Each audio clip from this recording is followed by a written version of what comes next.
Assalomu alaykum va rahmatullohi va barakatuh. Arab tili asoslari darslarimizni boshlaymiz. Bu darslar davomida sizlar bilan nahv va sarfga doir eng kerakli ma'lumotlarni ko'rib chiqamiz. Amsilatun misollar. Bu darsni uslubi quyidagicha bo'ladi. Avvalida kitob muallifi misollarni keltirib o'tadilar va mana shu misollarga e'tibor qaratib chiqamiz. So'ng shu misollar asnosida qoidalarni ko'rib chiqamiz. Ash-shamsu mudiatun. Quyosh nur sochuvchidir. Ash-shamsu quyosh, mudiatun nur sochuvchi degani. Fazal mujtahidu. Tirishqoq muvaffaqiyatga erishdi. Faza muvaffaqiyatga erishdi. Al-mujtahidu tirishqoq degani. Takthurul fakihatu fis-sayfi. Yoz faslida meva ko'payadi. Yoz faslida meva ko'payadi. Takthuru ko'payadi. Al-fakihatu meva fis-sayfi yozda. Al-ilmu nafi'un. Ilm foydalidir, foyda beruvchidir. Al-ilmu ilm nafi'un foyda beruvchi. Hadara al-muallimu. Hadara keldi. Al-muallim o'qituvchi keldi. Yastafidul aqilu bit-tajribati. Oqil tajriba bilan foyda oladi. Tajribasidan foyda oladi. Yastafidu foyda oladi. Al-aqilu oqil bit-tajriba tajribadan. Al-mujtahidu faizun. Al-mujtahidu tirishqoq, faizun muvaffaqiyatli degani. Al-mujtahidu faizun tirishqoq kishi muvaffaqiyatlidir. Radiya anka abuka. Otang sendan rozi bo'ldi. Radiya rozi bo'ldi. Anka sendan, abuka otang. Yanalul mujtahidu rido abihi.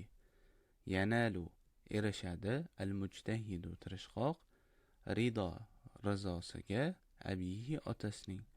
Tirishqoq kishi o'z otasining roziligiga erishadi.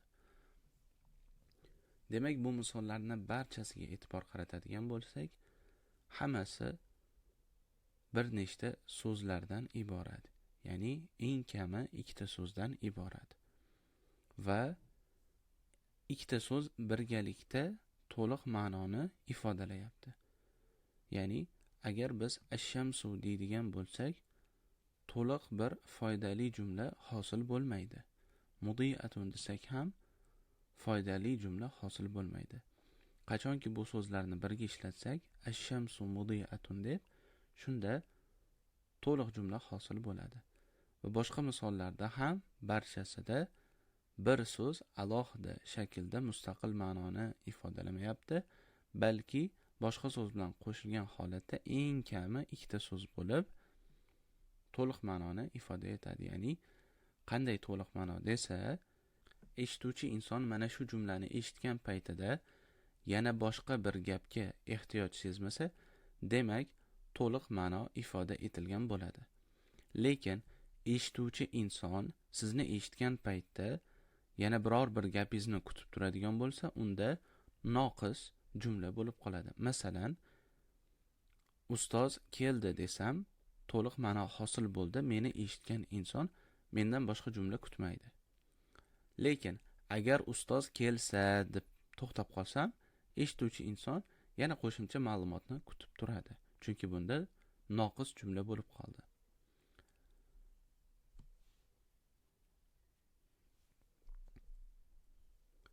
Qoidalar.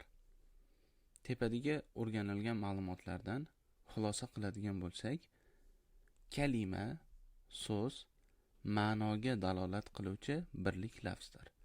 Al-kalimatu lafzun mufradun yadullu ala ma'nan.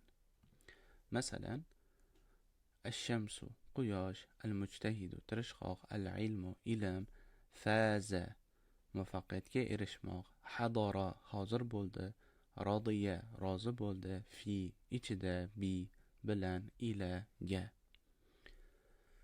Kalam, ya'ni o'zbek tilida gap deyiladi. Al-kalam huwa al-jumlatul mufidatu fa'idatan tammatan. ولا بد أن يكون مركبا من كلمتين فأكثر. to'liq foyda beradigan foydali jumladir, ya'ni to'liq ma'noni ifoda etadigan foydali jumladir. U ikki yoki undan ortiq so'zdan tuzilgan bo'lishi shart ekan.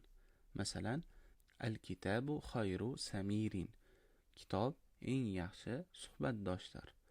Yastamiddul qamaru daw'ahu minash shamsi, oy o'z nurini quyoshdan oladi.